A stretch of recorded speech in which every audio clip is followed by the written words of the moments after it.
Place très importante. Une place très importante. Jonathan, c'est trop fort. La tfila, bien qu'il faut, une place très importante. Les Chachamim nous expliquent que la tfila est un cadeau merveilleux qu'on a reçu. C'est quoi? En quoi c'est un cadeau merveilleux qu'on a reçu? C'est qu'il nous a donné, grâce à la tfila, la possibilité d'ouvrir un tuyau, d'ouvrir quelque chose, qui fait qu'on s'adresse directement à Kadosh Baruch Hu. Et comme c'est lui qui a la maîtrise de la totalité de la nature et des choses, à ce moment-là, toutes nos demandes sont, vous le verrez, faites-en l'expérience, sont exaucées. Peu ou prou, oui, tout de suite ou avec un décalage. Mais d'une manière générale, vous serez étonné du fait que tout ce que vous avez demandé est entendu. Personne ne revient vide d'une fila. Oui. Alors, quand on entend par tfila, c'est la prière qu'on fait dans un livre ou celle que... N'importe quelle fila est entendue du moment qu'elle sort du cœur, qu'elle est sincère et que la demande est claire. Et à ce moment-là, la tfila est entendue. C'est un instrument, la tfila. La tfila est un instrument. Ce n'est pas un truc spécial. C'est pas, on ne s'épanche pas pour faire de la poésie. Pas du tout. L'instrument de communication avec Akadosh Baruch Hu, c'est la tfila. La tfila que nous faisons tous les jours est une tfila qui est une tfila pour la totalité du clan d'Israël. Et on demande pour lui qu'Akadosh Baruch Hu se comporte avec la totalité du clan d'Israël selon les demandes, la liste de demandes qu'on a vis-à-vis de lui. Mais on peut avoir naturellement des tfilotes particulières sans problème. Et on peut le faire sans arrêt, à n'importe quel moment de la journée. Akadosh Baruch Hu a ouvert une porte qui s'appelle la tfila. La tfila est une porte. La porte est ouverte. Il suffit de la pousser et on n'a aucune hésitation à avoir. Que ce soit l'heure, que ce soit pas l'heure. Que ça sied, que ça ne se sied pas. Que ça ne sied pas. D'accord? Que ce soit convenable ou non, que tout ce que vous voulez, ça ne change pas. Cette porte est un canal ouvert vers les cieux et les cieux répondent systématiquement. Oui. Est-ce que dans la Hamida, il y a un moment donné, il y a un passage où il y a écrit si vous avez une demande personnelle? Si vous voulez la faire, la demande personnelle, vous la faites là. Si vous voulez la faire, vous la faites après, avant le dernier paragraphe. D'accord. Si vous voulez faire une demande personnelle, vous la faites n'importe quand. D'accord. Maintenant, Elul. Elul est un mois particulier. L'acrostiche de Elul, c'est Ani al-Elul, Ani le Dodi et Dodili. C'est aussi un mécanisme. Si je suis les Dodi pour mon oncle sera pour moi. Ani le Dodi et Dodili. Et mon oncle sera pour moi. Qui c'est mon oncle? L'oncle, il est plus doux que le père, parce qu'il est plus proche de nous, il est plus compréhensif. Il n'a pas d'obligation d'obligation dure vis-à-vis des enfants. Et donc les dodi, c'est une notion sentimentale. Ani les dodi, quand je vais vers Hachem à Elul, oui, dodi, lui, il vient pour moi aussi. Oui. Dans la tfila de Rosh Hashanah, on nous dit Zochrenu l'chaim. Mis à part de souviens-toi de nous pour la vie. Mis à part du fait de définir ce que c'est que la vie, c'est marqué Zochrenu. Pourquoi il veut qu'on se souvienne? Mais il est là. On n'a pas besoin de se souvenir. Les choses sont là en permanence, je ne dis pas du tout. Tu te souviens, je me souviens. Alors vous allez dire quand même, c'est un marchandage, c'est désagréable, que je pourrais s'occuper de nous sans que on se souvienne de lui. Elle avait toute envie de dire ça, quoi. C'est pas... Hein? Alors, oui, alors il y a plusieurs réflexes ensuite. Les choses marchent d'une manière générale durement.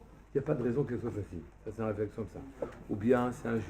Ou bien c'est pas de ma faute si j'arrive pas à penser. Ou bien tout ce que vous voulez. En vérité, c'est pas du tout ça. Quand Zochrenu l'chaim, souviens-toi, on lui demande, souviens-toi de nous pour la vie, c'est qu'Akadosh Baruch Hu souhaite qu'on se souvienne de lui. C'est tout. Il veut qu'on se souvienne de lui. Alors, il nous prive de beaucoup de choses. Il nous met dans de l'inconfort. Il nous provoque ce que nous appelons des soucis, de manière à ce qu'on réagisse et qu'on veuille bien regarder dans sa direction. C'est tout ce qu'il demande, qu'on regarde dans sa direction. Et toutes les souffrances que l'on endure, et attention, on est dur, hein. On est dur. Les Algériens sont très durs. On est dur, hein. Et donc, mais gentil. Et donc, il y a que je me dis, mais ça y est, tu vas te souvenir que je suis là. Vous comprenez? Tout le mécanisme, il est là. Que je veut vivre avec nous. Mais nous, on a envie de l'exclure de manière à garder, si je puis dire, de manière à garder notre quant à soi, notre liberté. Il ne va quand même pas intervenir tout le temps. Et donc, on le met à l'extérieur de nous. Et lui, il dit, mais non, je suis avec vous. Vous oubliez que chacune de vos humeurs, oui, j'entends pas vos humeurs comme ça, mais les corrélations humorales, oui, en médecine. Chacune de le corps, il fonctionne avec des liquides. Vous êtes privé des ions sodium, le cœur ne fonctionne plus. Ça ne marche plus. Oui. Le rein ne filtre pas comme il faut. Le cœur n'a plus le message de fonctionner, il s'arrête de battre. Oui. Vous vous rendez compte dans quelle dépendance vous êtes? Mais au moins, rendez-vous compte. Rendez-vous compte, c'est tout ce que je vous demande. Et toute la tuile-là, c'est à organiser un rapport avec Akadosh Baruch Hu. Point final. Alors, pendant quelques minutes, on fait la tuile de Rosh Hashanah, après on passe à Teilim, et puis après on explique ce que c'est que Rosh Hashanah, ce moment spécifique. D'accord? Tuile de Rosh Hashanah, vous l'avez sous les yeux.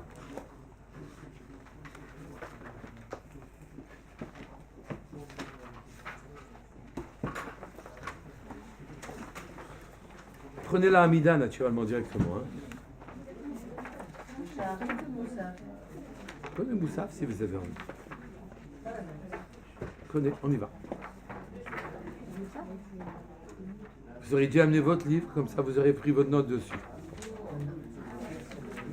Ouais.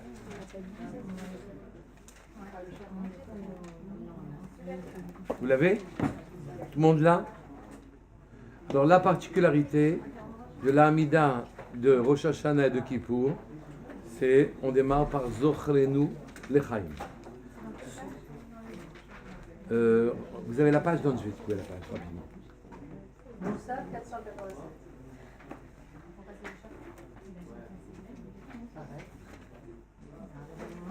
Puis, commencez à 487.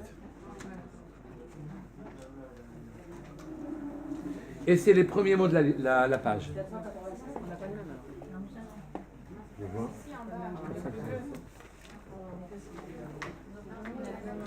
Ah, bizarre. Non, c'est pas le même. Pas le même. Moussaf. Moussaf. Dans ce livre-là, c'est. Moussaf, Atakadosh, Magadosh, et justement. La Gibor.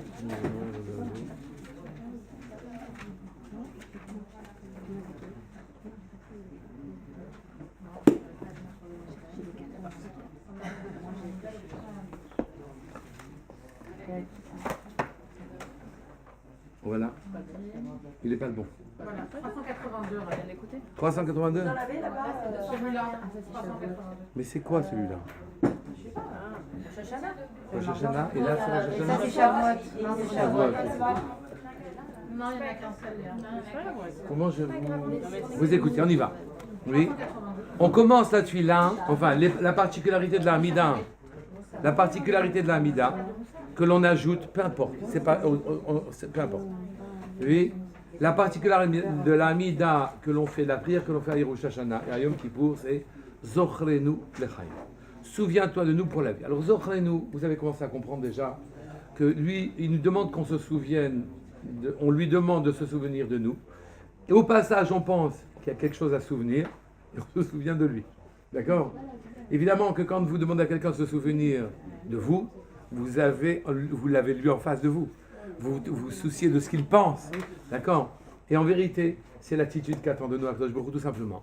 Souviens-toi de nous pour la vie. Il vous dit, dites ça, de manière à ce que moi je me souvienne de vous.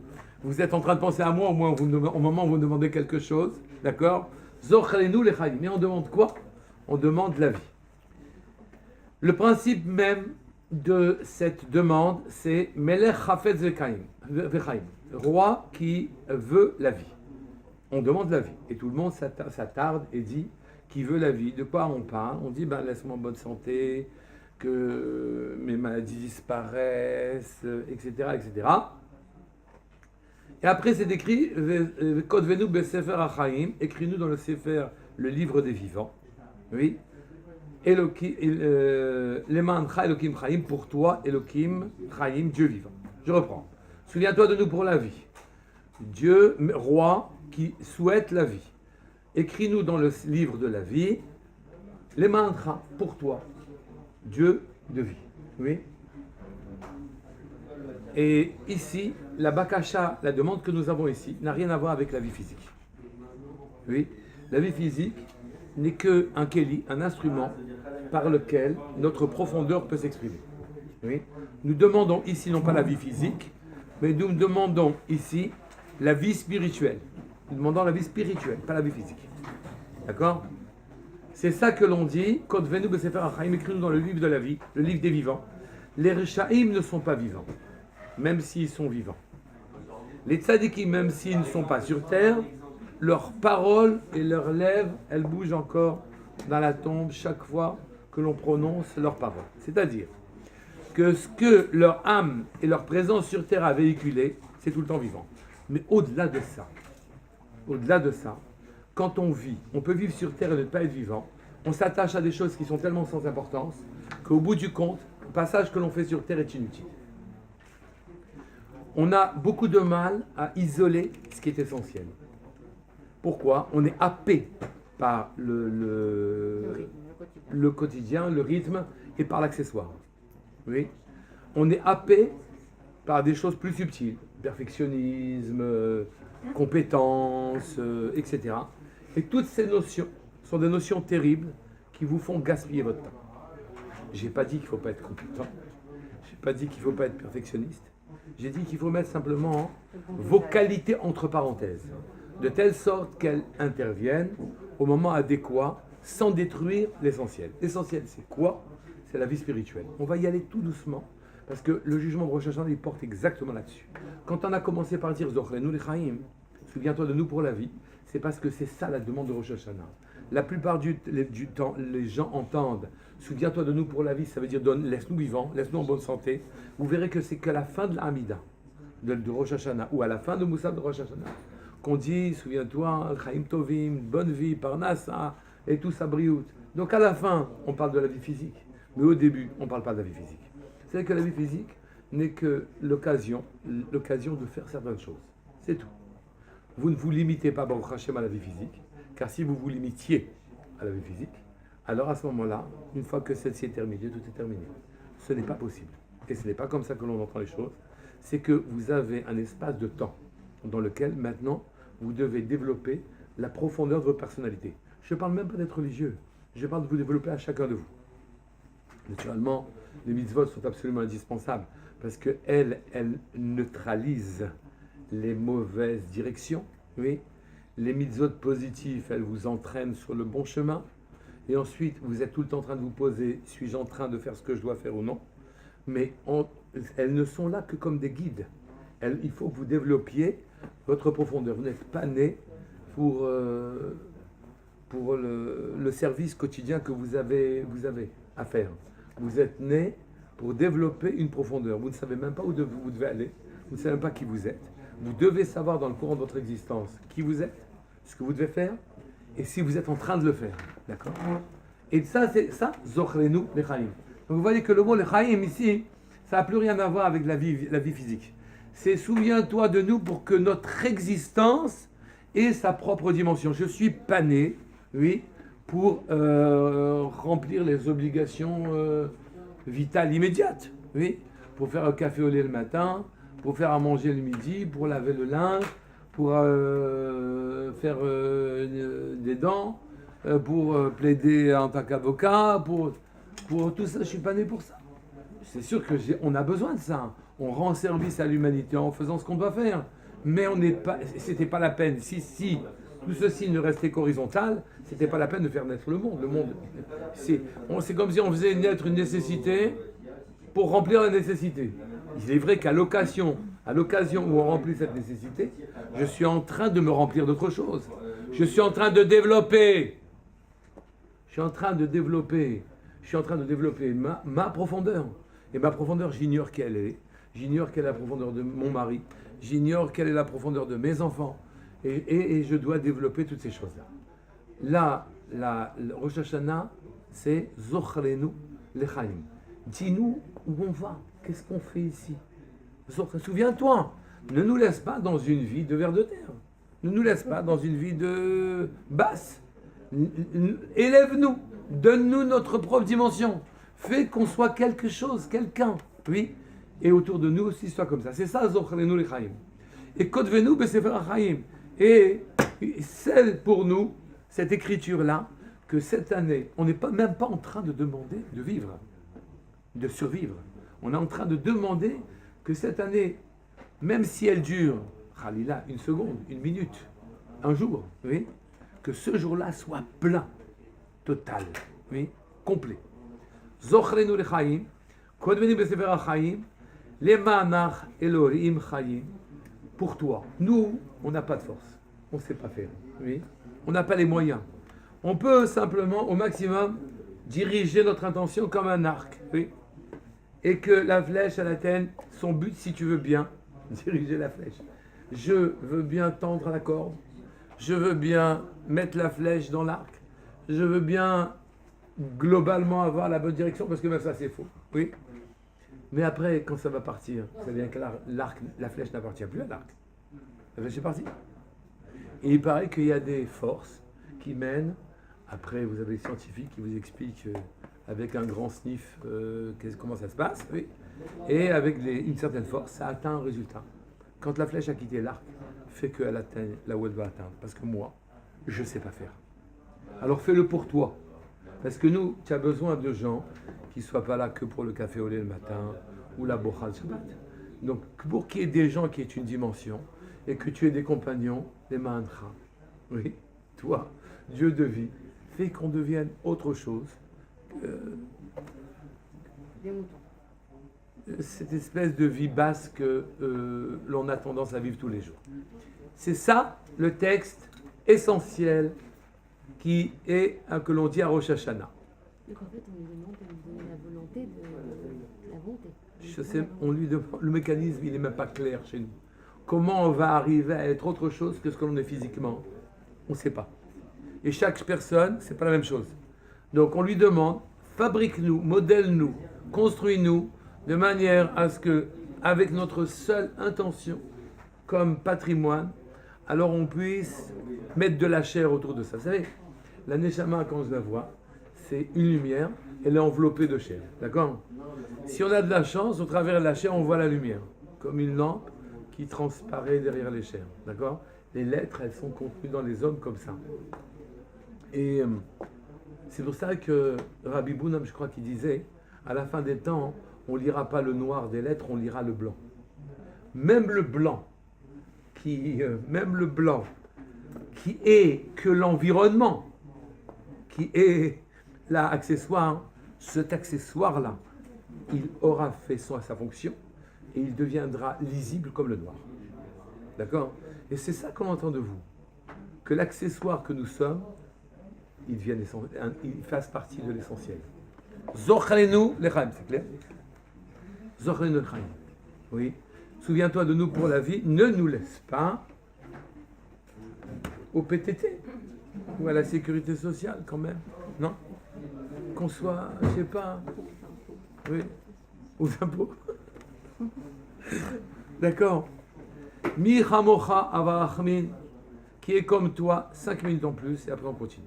Mi chamocha avarachmin, qui est comme toi, avarachman, un Père miséricordieux, oui, qui bien que nous soyons que des créatures physiques, oui, des créatures sans dimension, ou des créatures qui avons étouffé notre dimension plus exactement, oui, qui est comme toi, Av Arachamin, Av Rahman, un Père miséricordieux, Père et encore gentil, miséricordieux, oui, et qui, bien qu'on soit incapable d'accéder à notre propre dimension, tu nous aides et tu nous prends par la main pour nous y mener. Pas une histoire de physique du tout. Vous voyez?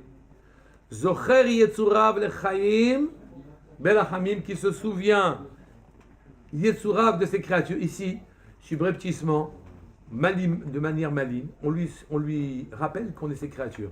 Il dit, tu nous as créés quand même, il faut que tu aides. Bon, tu nous as créés, c'est toi qui nous as mis dans cette situation. Bon, on ne veut pas demander, mais Yetzurav, on est quand même tes créatures. Zocher, souviens-toi, Yetzurav, qui se souvient de ces créatures, les Chaim, et de nouveau Chaim ne veut pas dire physique, oui, Berachamim, avec Rachmanout, avec miséricorde, et qui nous offre les aptitudes pour qu'on accède à notre véritable dimension. D'accord? Ata kadosh, veshimcha kadosh. Toi, tu es kadosh. Toi, tu es au-delà des choses naturelles. Oui. Et nous, on demande maintenant quelque chose qui est au-delà des lois basses et naturelles. Ata kadosh. Veshimcha kadosh. Shimcha, c'est ta manifestation. Il n'y a pas, chaque fois qu'on parle du Shem d'Akadosh Baruch Hu, on ne parle pas de son essence, parce que son essence nous est totalement inaccessible. On parle de sa manifestation. Tout ce que vous voyez est un nom d'Hachem. Oui, une voiture, la montagne, un bateau, un avion, une personne gentille, méchante, oui, enfin, qui nous apparaît comme méchante. Tout est un nom d'Hachem. Oui, sa manifestation. Alors des fois, on a des situations dans lesquelles on sent plein de chesed d'Hachem. C'est une manifestation, son nom est chesed à ce moment-là, et son existence se ponctue d'une certaine manière. Ou bien, ce qui nous apparaît, l'existence, c'est Gvura. Gvura, rigueur. Oui, l'existence, c'est rigueur. Et donc, à ce moment-là, sa ponctuation dans le Shem Yudke Vavke, elle sera différente. D'accord? Et la situation nous apparaît comme rigoureuse. D'accord? Ou bien, Chochma, que Baruch il a une idée, et l'idée, il va l'incarner. Je vais vous parler de la tchouva. C'est important de savoir ces choses-là tout à l'heure. L'idée, il va l'incarner. Mais c'est son idée qui va prendre une dimension, hein, une incarnation. D'accord? Donc, le Shem d'Akadosh Baruch Hu est tout et partout. Il ne peut pas y avoir de manifestations sur Terre, d'événements sur Terre, de péripéties, d'existence, depuis le caillou jusqu'à la créature la plus évoluée, qui ne contiennent pas quelque chose de divin. À ta Kadosh, tu es au-dessus, réservé. Mais Shimcha Kadosh, et pas seulement toi, t'es Kadosh, pas ton essence, mais même ton nom, ta manifestation, elle a une dimension divine. Alors, donne-nous la vie, à ta Kadosh, Shimcha Kadosh, ou Gdoshim Bechol Yom Yilchasela, et tous les gens élevés, ils te bénissent, ils te louent tous les jours, d'accord? Alors, je t'en prie, Akadosh Baruch Hu, pense à nous pour l'année à venir. Cette année est une année importante. Donne à notre Kéli sur terre, à notre présence sur terre, ça couronne-la d'une dimension qui est sa propre dimension et pas la dimension basse. On arrête pour le biir d'Atula, parce que tout le monde est là.